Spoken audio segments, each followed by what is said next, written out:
নমস্কাৰ। আজি আমি আমাৰ পাকঘৰত উপলব্ধ দুই এটা সাধাৰণ সামগ্ৰীৰ সহায়ত বিজ্ঞানৰ এটা ক্ষুদ্ৰ পৰীক্ষা কৰিবলৈ চেষ্টা কৰিম। আহকচোন আমি আৰম্ভ কৰোঁ। আমি প্ৰথমতে এটা স্বচ্ছ গিলাছত অলপমান হালধি পাউডাৰ লৈছোঁ।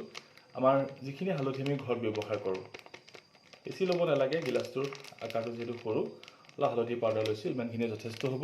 এতিয়া আমি ইয়াত অলপ পানী মিহলি কৰি দিম। মিহলি কৰি দিছোঁ। পানী মিহলি কৰাৰ লগে লগে দেখিছে হালধীয়া ৰংটো আমাৰ স্পষ্ট ৰূপত দেখা পাইছোঁ। এতিয়া আমি এই হালধি পানীখিনিত অলপমান আমি ডিটাৰজেণ্ট পাউডাৰ, ঘৰত কাপোৰ ধুবলৈ ব্যৱহাৰ কৰা যিকোনো ডিটাৰজেণ্ট পাউডাৰ হ'লেই হ'ব, আমি মিহলি কৰি দিম। ডিটাৰজেণ্ট পাউডাৰখিনি মিহলি কৰাৰ লগে লগে দেখিছে হালধিৰ যিটো হালধীয়া ৰংটো সেইটো ৰঙা হৈ গৈছে। এইটো কিয় হৈছে মই পিছত ব্যাখ্যা কৰিছোঁ। এতিয়া আমি কি কৰিম, এই ৰঙা পানীখিনিত আমি অলপ নেমু চেপি দিম। অলপ নেমু চেপি দিছোঁ। নেমুৰ ৰস পোৱাৰ লগে লগে দেখিছে ৰঙা পানীখিনিৰ ৰংটো লাহে লাহে হালধীয়া হৈ গৈছে, পুনৰ হালধীয়া হৈ গৈছে। দেখিছেনে? এতিয়া গোটেই পানীখিনিয়ে হালধীয়া হৈ গ'ল। দেখিছে? আকৌ পুনৰ হালধীয়া হৈ গৈছে।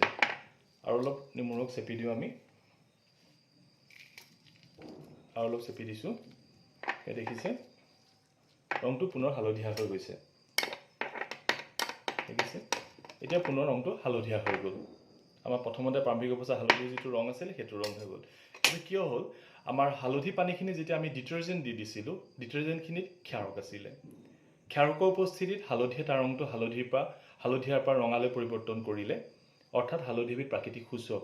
ই কোনো এটা দ্ৰব্যত ক্ষাৰক আছে নে নাই তাক নিৰ্ণয় কৰিব পাৰে।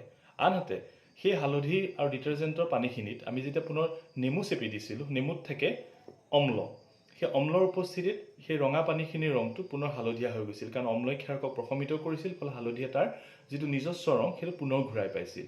অৰ্থাৎ ইয়াৰ পৰা আমি এইটোৱে বুজি পালোঁ যে হালধি নামৰ প্ৰাকৃতিক সূচকবিধৰ সহায়ত আমি অম্ল আৰু ক্ষাৰক উপস্থিত আছেনে নাই কোনো এটা দ্ৰৱত আমি নিৰ্ণয় কৰিব পাৰোঁ। ধন্যবাদ।